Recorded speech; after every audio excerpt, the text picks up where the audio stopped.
بسم الله الرحمن الرحيم.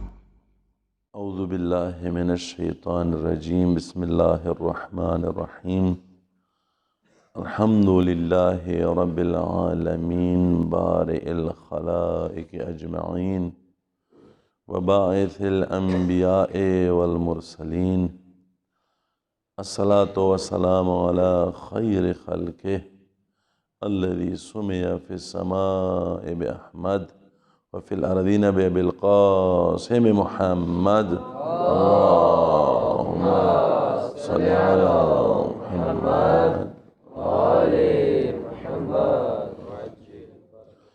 وعلى آله الأطيبين الأنجبين المعصومين المظلومين وعلى صحبه المنتجبين. دوستان عزیز، ہم سورہ بقرہ میں پہنچ گئے تھے اور کل جو دوستان کی خدمت نے عرض کی تھی، ایک تو سورہ بقرہ کی فضیلت تھی اور دوسرا حروف مقطعات کے حوالے سے کہ ان کی حکمت کیا ہے کہ خدا نے یہ بعض سوروں میں تقریباً 29 سوروں میں آغاز میں یہ حروف مقطعات کا ذکر کیا ہے. کل ایک بحث تو ہوگی مفصل کہ ایک وجہ یہی تھی کہ خداوند متعال یہ دکھانا چاہتے تھے، یہ بتانا چاہتے تھے لوگوں کو کہ اسی حروف سے انہی حروف سے میں نے یہ قرآن نازل کیا ہے. اگر یہ اعجاز نہیں ہے، معجزہ نہیں ہے، تو یہ آپ کے اختیار میں بھی ہے. یہ الف لام میم تا سین یہ سب کچھ آپ ان سے ایک بہترین کلام بنائے پیش کریں، لیکن خدا کا یہ ایک معجزہ ہے. اس طرح کلام، اس طرح جملہ بندی، اس طرح مفردات استعمال نہیں کر سکتے. آج مختصر ایک دو وجہ اور بھی بیان کروں. دوسری وجہ یہ جو مشہور ہے وہ بھی فرما رہے ہیں کہ یہ خداوند متعال اور رسول خدا کے درمیان ایک راز ہے اور اسرار ہے. ان کو اور کوئی نہیں جانتا، صرف خدا جانتا ہے اور رسول خدا. باقی بشر کے لیے یہ ایک پوشیدہ راز ہے. بعض مفسرین نے یہ بھی کہا ہے کہ یہ اسماء اعظم ہے. البتہ اس کی ترکیب کو کیسے ان کو آپس میں رکھا جائے یہ کسی کو معلوم نہیں ہے، لیکن جتنی بھی ہے یہ اسماء اعظم ہے، اسم اعظم ہے. یہ بھی ایک وجہ بتائی گئی ہے.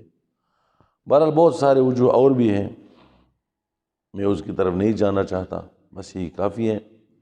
اس حوالے سے آج جو ہے ذال الف لام میم ذالک الکتاب لا ریب فیہ، آگے ہے ھدی للمتقین.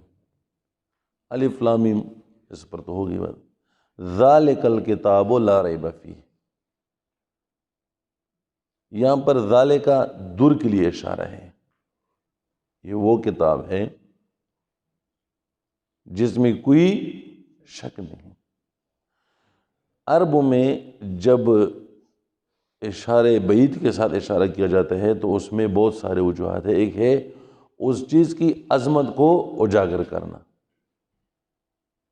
یہ خدا کی کتاب اتنی عظیم ہے کہ اس کو دور کے ساتھ اشارہ کیا ہے. ذالک الکتاب لا ریب فیہ، اس میں کوئی شک ہی نہیں.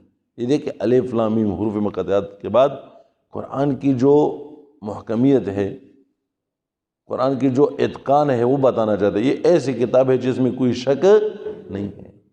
ھدی للمتقین، یہ متقین کے لیے کیا ہے؟ ہدایت ہے. اب ایک سوال تو ذہن میں آتا ہے انسان کا کہ جب متقین کے لیے ہدایت ہے، متقین تو پہلے سے ہی ہدایت شدہ ہیں، ان کے لیے کیوں ہدایت ہے؟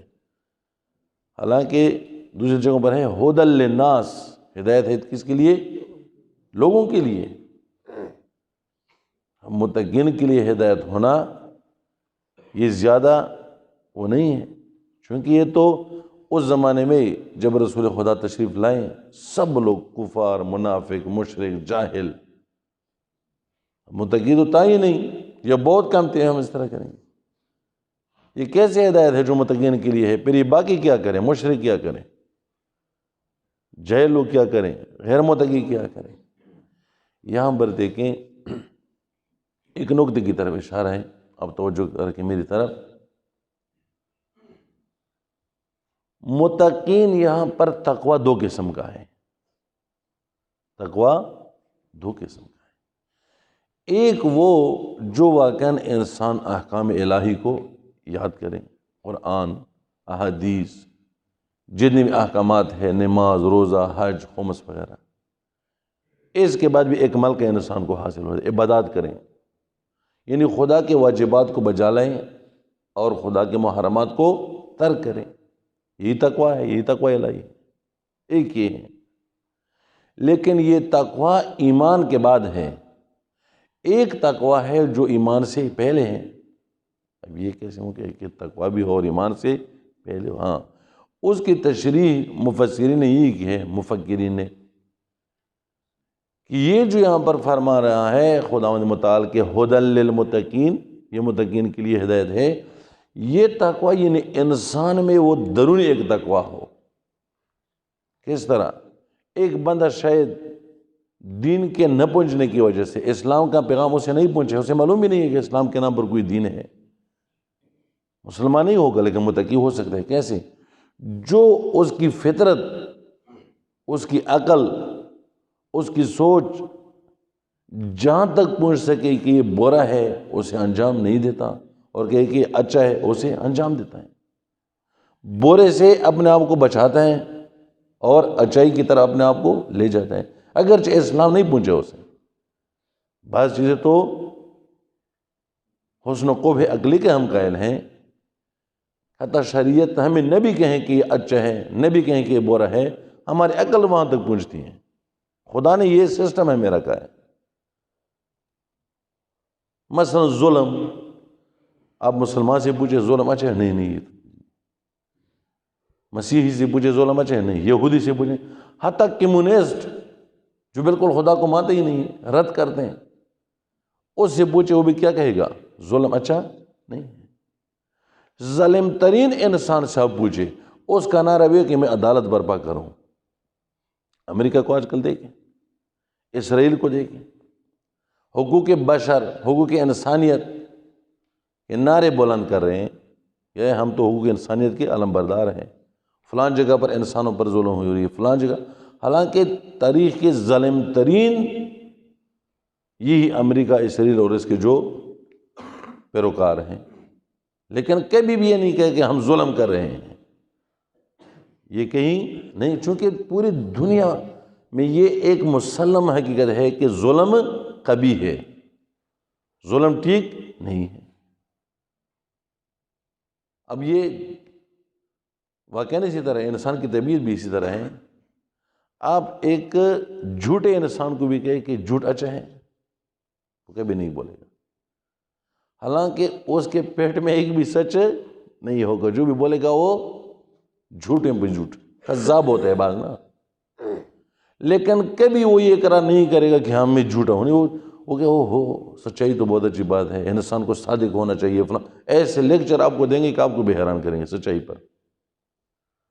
بزدل انسان کو دیکھیں، وہ کبھی بھی شجاعت کی مذمت نہیں کرے کہ شجاعت بہادری بری چیز ہے، کبھی بھی وہ بزدلی کو اچھی صفت ثابت کرنے کے در پہ نہیں ہوں گے، بلکہ آپ کو ایسے لیکچر دیں گے شجاعت پر کہ آپ تیار ہو جائیں گے کہ میں بھی کہیں نکل جاؤں میدان جنگ پر۔ بس بعض امور ہے جس کو حسن عقلی اور قبح عقلی سے تعبیر کیا جاتا ہے کہ عقل اس کو یہ در کرتا ہے، اس میں دین، شریعت، احکام شریعت کی کوئی ضرورت نہیں ہوتی کہ دین ہمیں کہے کہ یہ ظلم ہے، نہیں۔ اب ایسا انسان جو اپنے عقل کے ساتھ وہ امور جو برے ہیں ان کو در کریں، وہ امور جو اچھے ہیں اس کو در کریں، وہ انسان اسی پر عمل کرے، جو برے ہیں ان سے بچیں، جو اچھے ہیں ان کو انجام دیں۔ یہ کیا ہے؟ ایک قسم کا تقوی ہے، یہ انسان کی اندرونی تقوی ہے، اگرچہ انسان فی الحال کسی دن کے ساتھ بھی متدین نہیں ہو گیا ہے۔ اب خداوند متعال جو فرماتا ہے کہ ھدی للمتقین، یہ قرآن، یہ کتاب، البتہ کتاب ادھر بمانی مکتوب لکھا ہوا، یہ جو قرآن ہے یہ متقین کے لیے کیا ہے؟ ہدایت ہے۔ یہ اس متقین کی بات کر رہی ہے کہ جو حقیقت پسند ہو، جس کے سامنے اگر حقیقت آ جائیں تو وہ انکار نہیں کرتا، لجوج نہیں ہے، ہٹ درم نہیں ہے، متعصب نہیں ہے۔ اب آپ نے دیکھ لیا کہ بعض کے پاس جب تقویٰ نہیں تھی، وہ اندرونی تقویٰ جو میں پہلے عرض کروں وہ اس معنی میں، دو معنی ہے تقویٰ کے، ایک اسلام کے لانے کے بعد جو احکام پر عمل کرے وہ بھی ہے، وہ نہیں، اس سے پہلے حقیقت پسندی، اب توجہ تو ہے نا، حقیقت پسندی کی تقویٰ جس میں نہ ہو وہ کبھی بھی قرآن سے ہدایت نہیں پا سکتا۔ اب دیکھیں تاریخ میں ابو لہب کو کون تھے پتہ ہے نا؟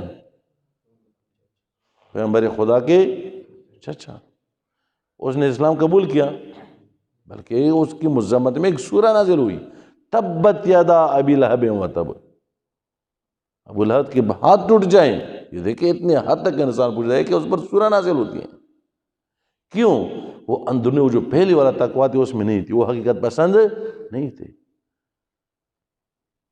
اس لیے کیا ہو گیا، اس کے بارے میں باقاعدہ تبت یدا ابی لہب و تب، یا حتیٰ یہ ابو لہب یا دوسرے جو ابو جہل یہ لوگ تھے، ایک دفعہ رسول خدا کے سامنے آ گئے کہ اگر آپ ہمیں کوئی معجزہ دکھائیں تو ہم آپ پر ایمان لے آتے ہیں، لیکن لجوج تھے، متعصب تھے، ہٹ درم تھے۔ انہوں نے کہا کیا لاؤں حضور؟ انہوں نے کہا اگر یہ کنکریاں، رسول خدا نے کہا کہ کنکریاں اٹھائیں، اگر یہ کنکریاں میری ہاتھ میں خدا کی وحدانیت اور میری رسالت کی گواہی دے دے پھر آپ مجھے رسول مانیں گے؟ وہ پھر کیوں نہیں مانیں گے؟ پھر تو ہم ضرور مانیں گے۔ جب اٹھایا کنکریاں، رسول خدا نے فرمایا اے کنکریوں خدا کی وحدانیت اور میری رسالت کی گواہی دے دو تاکہ لوگوں پر حجت تمام ہو جائے۔ اس کنکریوں سے لا الہ الا اللہ محمد الرسول اللہ، صلوات پڑھیے، اللہم صلی علی محمد وآل محمد وعجل، اس کی آواز آئی، گواہی دی دی، اشہد اللہ الہ الا اللہ اشہد ان محمدًا عبدہ ورسولہ، اس طرح گواہی دی دی انہوں نے، پھر بھی وہ نہیں مانے کیونکہ وہ اندرونی تقویٰ اس میں نہیں تھی، حقیقت پسندی اس میں ان لوگوں میں نہیں تھی۔ حتیٰ ایک دفعہ دوبارہ اس طرح ہو گیا، نہیں آپ اگر یہ فلان درخت اگر آپ کو سلام کریں یا آپ کی گواہی دے دے تو پھر ہم کر سکتے ہیں یہ، یا رسول خدا نے فرمایا کہ اگر یہ درخت آپ گواہی دے دی میری رسالت کا پھر مانیں گے؟ جی ہم مانیں گے۔